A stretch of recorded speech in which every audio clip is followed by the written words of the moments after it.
Hello and welcome back to our channel Flutter Studio. Today we are gonna see how we can fetch a document data from Firebase Cloud Firestore and how we can save it in a map of string. So suppose this is the document data that we have to fetch. So let's see the hierarchy.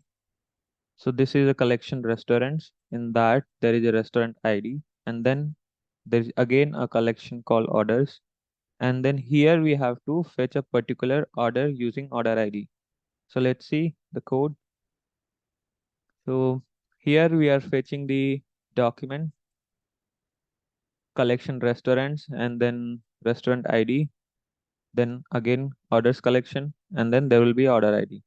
So first you have to get the document reference, then get the document snapshot, and this is how you will convert your data into a map of string. And in this, I'm also updating an array record. So let's see what we have to update.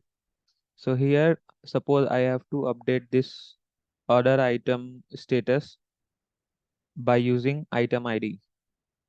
So you have to pass the order item ID here.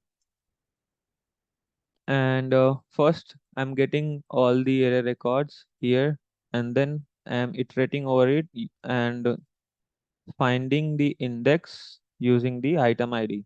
Once you get the index, you can simply update your array record directly using the index and the field that you want to update. So I have to update the item cooking status to the status that I want. So I'm just simply using the index and then updating it. And then after updating the array values, I'm just updating the document data. Actually, there is no direct way to update an array record in a document. So always first you have to fetch the document, then get the array data, update it, and then update the document. That's all.